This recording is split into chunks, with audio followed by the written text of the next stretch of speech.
ఇందువలన సంఘం తండ్రి ప్రభా, సాతాను తండ్రి ప్రభా చేర్చడానికి ప్రయత్నం చేస్తున్నాను తండ్రి ప్రభా. నాయన సాతాన్ని ఎదిరించి తండ్రి ప్రభా, సత్యవాక్యాన్ని నేర్చుకుని తండ్రి ప్రభా, సాతాన్ని ఎదిరించే సాధారణంగా మనం చేయదండి. ఎందుకంటే తండ్రి లోకంలో లాగి తండ్రి ప్రభా, ఈ లోకమైన ముసుగులోకి లాగి తండ్రి చివరికి మరణాంచంలో తీసుకెళ్ళిపోతా సిద్ధంగా ఉన్నాడు తండ్రి.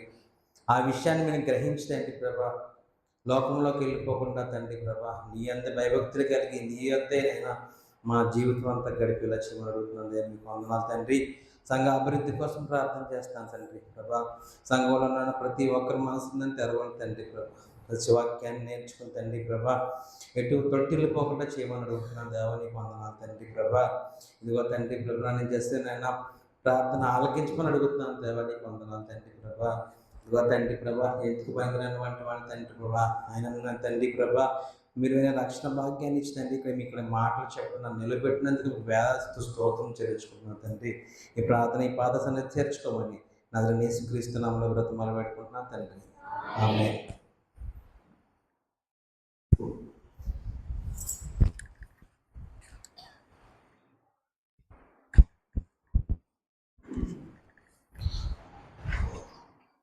దేవునికి స్తోత్రం.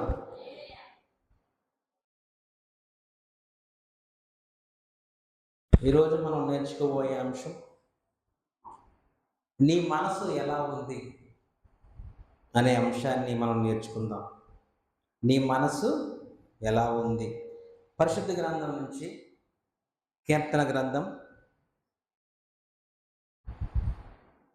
143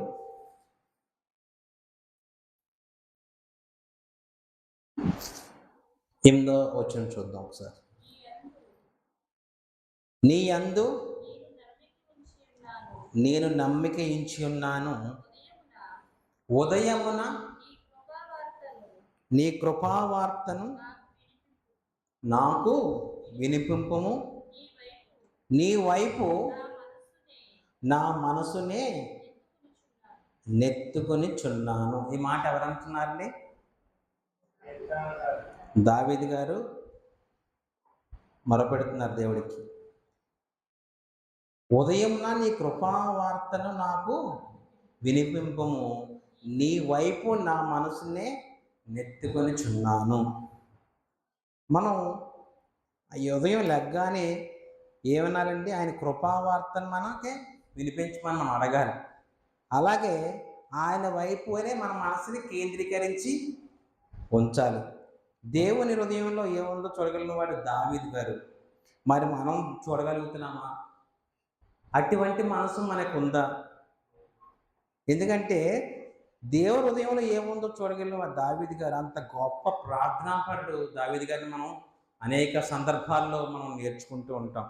అలాగే దేవునికి ఇష్టానుసారుడని కూడా మనం నేర్చుకుంటాం. ప్రతిరోజు మన చెడ్డ మాటలు, అవిశ్వాస మాటలు వాళ్ళు మన విశ్వాసం తొలగిపోకుండా ఉండాలంటే ప్రతి ఉదయాన్ని దేవుణ్ణి మనం ఏమని ప్రార్థించాలంటే, నీ కృపావార్త నాకు వినిపించు ప్రభువా అని మనం ప్రార్థన చేయాలి. ప్రేమైన దేవుని సంగమా, అలాగే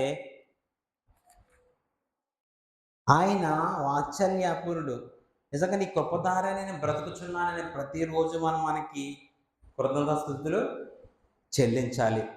అలాగే నా మనసు నీ వైపు ఎప్పుడు కూడా కేంద్రీకరించి ఉంచాలి, లోకం వైపు నా మనసు వెళ్ళకూడదు అని. అలాగే నేత్రాశ మీద, లోకాశ మీద, ఇలా ఎన్నో రకరకాల వైపు, లోకం వైపు మన మనసు వెళ్ళకూడదని దేవుణ్ణి ఎప్పుడు మనం అడుగుతూ ఉండాలి. ఎప్పుడు మన మనసు ఎటువైపు ఉండాలండి? దేవుని వైపే కేంద్రీకరించి ఉండాలి. సార్ రోమీయులకు రాసిన పత్రిక 12వ అధ్యాయం 2వ వచనం చూద్దామండి ఒకసారి. మీరు ఈ లోక మర్యాదను అనుసరింపక ఉత్తమమును అనుకూలమును సంపూర్ణమునై ఉన్న దేవుని చిత్తమేదో పరీక్షించి తెలుసుకున్నట్లు మీ మనసు మారి నూతన మగుట వలన రూపాంతరం. మనం ఏం చేయాలండి? ఎప్పటికప్పుడు దేవుని వాక్యాన్ని విని పరీక్షించి వింటున్నాం కాబట్టి మనం ఎప్పుడు మన మనసు ఎలాగ ఇప్పుడు ఏమవుతుండాలి? రూపాంతరం చెందాలి. వాక్యం విన్న తర్వాత మన హృదయం రూపాంతరం చెందకపోతే వ్యర్థమా కదండి? వ్యర్థమే. మన మనసు ఎప్పుడు కూడా దేవుని వైపే కేంద్రీకరించాలి. ఆంతర పురుషుడికి దేవుని వైపునే, ఆంతర పురుషుడిని మన లోపల ఎవరి వైపు కేంద్రీకరించాలండి? దేవుని వైపుకే మన మనస్సుని కేంద్రీకరించాలి. మరి దేవుడి మనసు గురించి ఎందుకంటే ఎలా చెప్పాడంటే, ఒకసారి 3 మనసులు చూసి ముగించేసుకుందాం, ఎక్కువ వద్దు. ఆ మొదటి మనసు మోసకరమైన మనసు అంటండి. ఏ మనసు అండి? మోసకరమైన మనసు. ఆ మనసు చూద్దాం ఒకసారి. కీర్తన గ్రంథం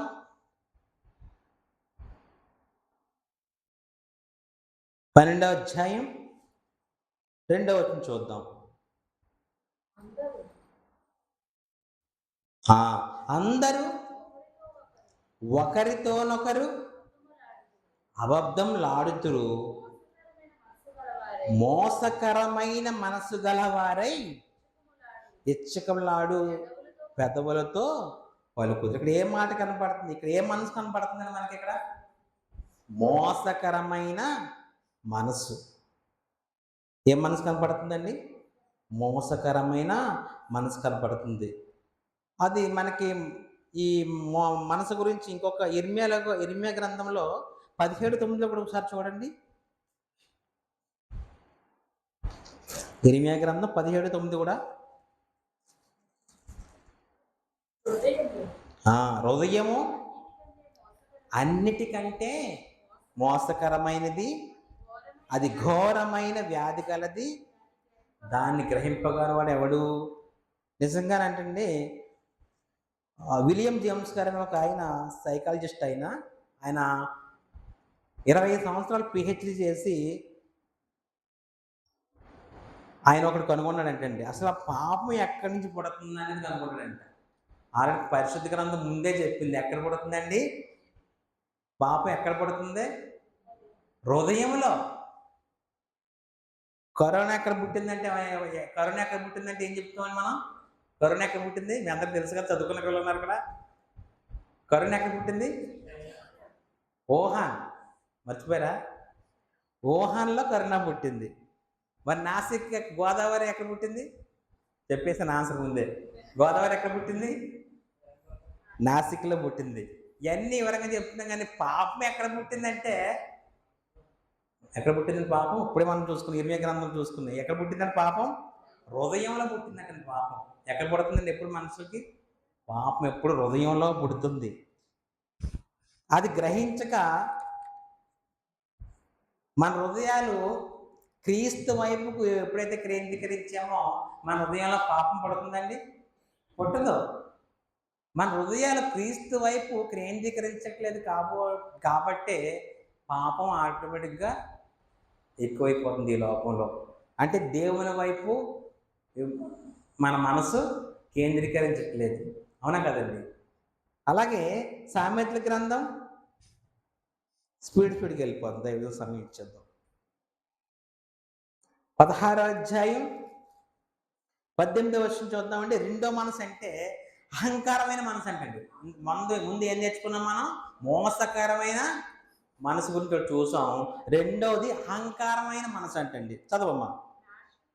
నాశనమునకు ముందు గర్వము నడుచును, పడుపోవటకు ముందు అహంకారమైన మనసు నడుస్తున్నట్టండి. ఇక దేవుడు మనసు గురించి అన్ని మాటలు మనకు చూపిస్తున్నాడండి. మోసకరమైన మనసు గురించి చూపించాడు, అలాగే అహంకారమైన మనసు గురించి కూడా దేవుడు మనకు చూపిస్తున్నాడు. అహంకార మనసు అంటే చాలా మంది కులపిచ్చి ఉంటుంది. మా కులానికి నువ్వు సరిపోవరా అని అహంకారం, నా డబ్బుకు నువ్వు సరిపోవరా, నా హోదాకు నువ్వు సరిపోవరా, నా లెవెల్కి నువ్వు సరిపోవరా. ఇదంతా ఏంటంటే ఏం మనసు? ఇది అహంకారమైన మనసు. అహంకారమైన మనసులో అంతానే నిజంగా ఏమంటారండి వాళ్ళు? అంతా ఏముంటుందండి వాళ్ళు? అహంకారమైన మనసు. అది ఉండాలండి మనకి. ఏమనాలంటే మనం క్రైస్తవుడిగా ఉంటున్నాం కాబట్టి, క్రీస్తుని తెలుసుకున్నాం కాబట్టి, ఆయన రక్తాన్ని మనం తాగుతున్నాం కాబట్టి మనం ఎలా ఉండాలంటే అంతా నా ప్రభువే అనాలి. ఆడేమంటాడు? అంతా ఇది నా సొంతం అంటాడు. మనం ఏమనాలండి క్రైస్తవులుగా? అంతా నా ప్రభువే అంటాం మనం. అంతా నా ప్రభువే. నా ఆరోగ్యానికి ఆధారం ఆయనే, నా ఆశీర్వాదానికి ఆధారం ఆయనే, నా అభివృద్ధికి ఆధారం ఆయనే, నా సమస్తానికి ఆధారం ఆయనే, నా ఆశీర్వాదానికి సమస్తం ఆయనే అని ఎప్పుడైనా అంటున్నామండి? డబ్బు చూసుకుని విరవీగిపోతున్నాం అహంకారమైన మనసుతో. ఇలాగ ఎన్నో చూసుకుని మనలో అహంకారమైన మనసుని సాతాను గాడు పుట్టిస్తున్నాడు. అహంకారమైన మనసు ఉండడం ఏమవుతుందండి? లాస్ట్కి ఏమవుతుంది? మళ్ళీ చదవండి. నాశనం అయిపోతారండి. అహంకారమైన మనసు ఉన్నవాళ్ళు ఏమైపోతారండి? నాశనం అయిపోతుందని మనకు పరిశుద్ధ గ్రంథం వాక్యం ద్వారా ఎప్పుడో చెప్పింది. ప్రేమైన దేవుని సంగమా, దేవుడు నిజంగా సౌలు పతనం అయిపోలేదా అహంకారంతో? ఎన్ని చూసామండి? ఎంతోమంది అహంకారంతో పతనం అయిపోయిన చూసాం. అహంకారమైన మనసు దేవుని నమ్ముకున్న వారు ఎవరిలో కూడా ఉండకూడదు. ప్రేమైన దేవుని సంగమా, దేవుడే నా కాపరి, దేవుడే నా కోట, ఆయనే నా రక్షణకర్త, ఆయనే నా రక్షణ దుర్గము అని మనం ఎప్పుడు కూడా ఆయన్నే మనం ఘనపరచాలి, మహిమపరచాలి. అలాగే మూడవదిగా చింతపడే మనసు. ఏ మనసు అండి? చింతపడే మనస్సు. ఇది కూడా చూద్దాం ఒకసారి. కీర్తన గ్రంథం 13వ అధ్యాయం 2వ వచనం. ఎంతవరకు నా మనసులో నేను చింతపడుదును, ఎంతవరకు అక్కడ వరకు చాలమ్మా. ఎంతవరకు నా మనసులోని నేను చింతపడుదును అంటే ఇది ఎన్నో మనసు అండి? ఇది మూడవ మనసు, చింతపడే మనసు. ఈ చింతపడే మనసు కొంతమంది దేవుని చాలా మందిలో ఇది ఉంటుందండి, ఉండదా? చాలా మందిలో చింతపడే మనసే ఉంటుంది. నిజంగా కొంతమంది దేవుని మందిరానికి వచ్చి కూడా ఏదో ఒక ₹1,00,000 పోగొట్టుకున్న వాళ్ళు కూర్చుంటారు. దేవుని మందిరానికి వచ్చి కూడా అసలు దేవుని మందిరం ఎంత సంతోషంగా ఉండాలండి. దేవుని మందిరానికి వచ్చి కూడా ఏదో ₹1,00,000 పాడేసి పోయి అవి ఎలాగంక అన్నట్టుగా అని చూస్తారు తప్ప దేవుని మందిరంలో సంతోషంగా దేవునికి ఆరాధన చేద్దామనే వాళ్ళు చాలా తక్కువగా ఉంటున్నారు. ప్రేమ దేవుని సంగమా, ఎందుకంటే చాలా చోట్ల చూస్తుంటాం ఆరాధనలో ఒక పక్క ఆరాధన చేస్తున్నారు అనుకోండి, 10 మంది ఆరాధన చేస్తారు, 4 అలా చూస్తూ ఉంటారు. ఎందుకంటే అలా చేస్తారులే, లాస్ట్లో ఆమెను అందాం అనేవాళ్ళు లేరా అంటే ఎప్పుడు ఎందుకుంటున్నారంటే వాళ్ళ మనసులో చింత ఉంది. ఆ చింత ఉండి దేవుని మీద మనసు కేంద్రీకరించలేకపోతారు. చింతపడే మనసు ఉండి దేవుని మీద ఆసక్తి ఉండలేదు. ఆరాధన చేయాలనే ఆసక్తి ఎవరికి ఉండకుండా సైలెంట్గా ఎందుకు ఉంటున్నారంటే నువ్వేదో ఆలోచించి చింతపడుతున్నావు. నా చింత అంతా ఎవరి మీద ఏమనంటే యావత్తు దేవుని మీద ఏమన్నా. ఎందుకు మరి నువ్వేదో ఎదురెచ్చేస్తే నువ్వేదో సాధించేసినట్టుగా నువ్వేదన్నా నీ వల్ల ఎన్ని అవుద్దా? ఎన్ని లక్షలు ఉన్నా ఎన్ని ఉన్నా ఎవరు చేయాలి? లాస్ట్కి దేవుడే దాన్ని పరిష్కరించాలి తప్ప నీ వల్ల ఏమి అవదు. దేవుడు ఏదన్నా నువ్వు దేవుడి మీద ఆధారపడి పూర్తిగా సంపూర్ణంగా దేవుడి మీద ఆధారపడు, ఏదో రకంగా దేవుడు నీకు ఆ చింతనే తీసివేస్తే ప్రేమైన దేవుని సంఘం. ఎందుకంటే ఏ చింత ఉన్న అలజంగా శరీరంలో క్యాన్సర్ ఎలాగో మనసులో చింత అలాగా, రెండో ఒకలాగండి. క్యాన్సర్ ఉన్నవాడు ఎప్పుడు కూడా దిగులుగా ఉంటాడు, మనసులో చింత ఉన్నవాడు కూడా అలాగే ఉంటాడు. ప్రతి విషయంలో చింతపడిపోతున్నావా? ఎందుకు? చాలామంది చూడండి 10th క్లాస్ మార్కులు తక్కువ వచ్చినాయి చింతపడిపోతుంటారు, ఇంటర్లో మార్కు వచ్చి చింతపడిపోతున్నారు. ఎందుకు? వాటికి చింతపడాలా? దేవుని యొద్దకు వెళ్ళలేనప్పుడు నువ్వు చింతపడాలి. అయ్యో ఈరోజు నేను దేవుని మందిరం పోగొట్టుకున్నానే అన్నప్పుడు చింతపడాలంటే అట్లా చింతపడం. వ్యర్థమైన వాటికి మనం చింతపడిపోతుంటాం. ప్రభు దగ్గరకు వస్తే ఏం చేయాలి? ప్రభు దగ్గరికి వస్తే మన మనసు మారాలి. మతం కాదండి. చాలామంది మతం అంటే చెప్పండి, మతం కాదండి, మనసు మారడానికి ప్రభు దగ్గరికి వెళ్తున్నామని చెప్పండి. మతం ఎవరో మార్చట్లేదని చెప్పాలి మనందరం కూడా. ఇలాంటి విషయాలు ఎన్నో. నీ మనసు మార్చింది అనుకోండి, బ్రతుకు మారుతుంది. మనసు మారిన వెంటనే మన బ్రతుకు మారుతుంది. దేవుని వైపు మన మనసుని ఎప్పుడు కూడా కేంద్రీకరించాలి. అలాగే చివరగా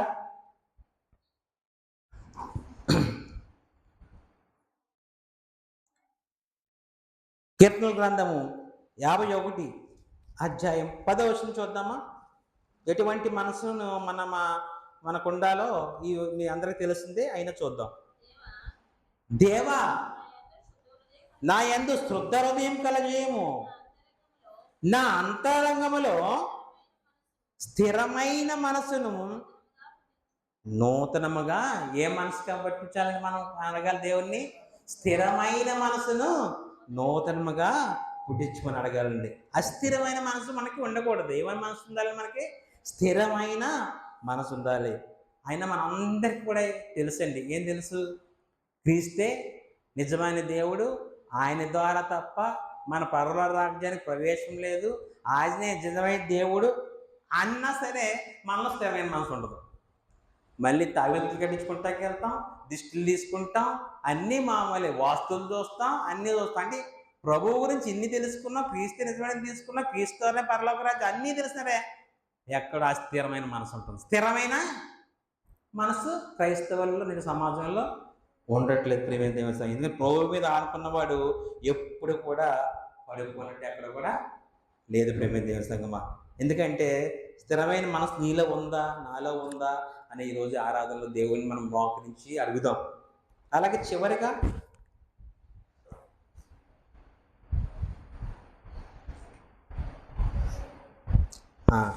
మొదటి కొరింథీయులకు రాసిన పత్రిక 15వ అధ్యాయం 58వ వచనం.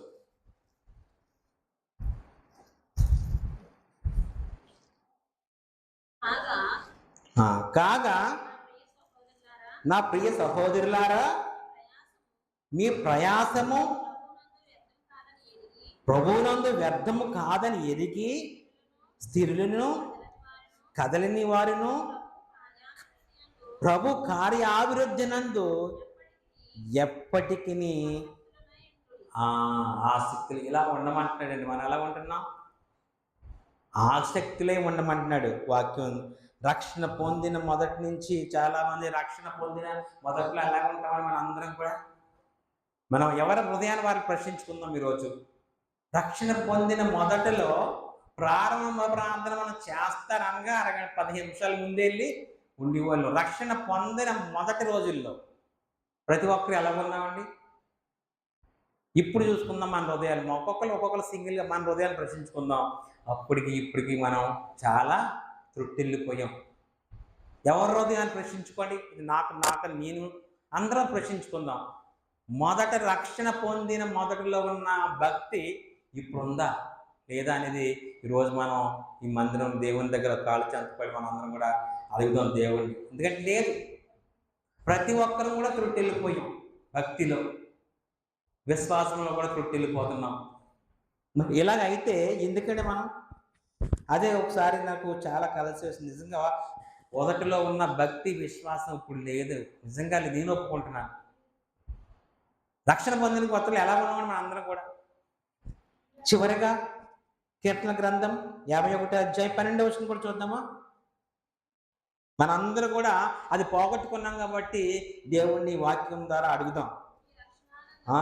నీ రక్షణ ఆనందము నాకు మరలా పుట్టించుము, సమ్మతి గల మనసు కలుగు చేసి నన్ను దృఢపరచు. ఈకైపోయి మనందరం కూడా మేము దేవుని మనం ఏమని అడగాలంటే నీ రక్షణ ఆనందం నాకు మరలా పుట్టించు తండ్రి అని అందరం కూడా అడుగుదాం. దృఢపరచమని మన హృదయాన్ని మన మనసుని దృఢపరచమని అడుగుదాం. అలాగే చివరిగా సామెతలు 17:22 అయిపోయింది. సంతోషము గల మనసు ఆరోగ్య కారణము, నలిగిన మనసు ఎముకలు నిండిపోయి. మనందరం కూడా దేవుణ్ణి సంతోషము గల మనసును ఇమ్మని అడుగుతాం. అదే ఆరోగ్య కారణం అంటే. నిజంగా ఇన్ని మనసుల గురించి నేర్చుకున్నాం కదండి మనం. ఎటువంటి మనసు ఉండకూడదు మనకండి? మోసకరమైన మనసు ఉండకూడదు, అహంకారమైన మనసు ఉండకూడదు, చింతపడే మనసు ఉండకూడదు. సమ్మతి గల మనసు ఇవ్వమని దేవుణ్ణి అడుగుదాం. నీ రక్షణ మరణ ఇమ్మని దేవుణ్ణి అడుగుదాం. ఈ మాటలు మీ హృదయంలో ఫలించి అందరం కూడా మునిపెన్నడే మరి రక్షణ పొందిన కొత్త దినాల్లో ఎలా ఉన్నామో సంఘం అంతా కూడా అదే విధంగా ఉండాలని ప్రభువుపేట కోరుకుంటున్నాను. దేవునికి స్తోత్రం. హల్లెలూయా. మరి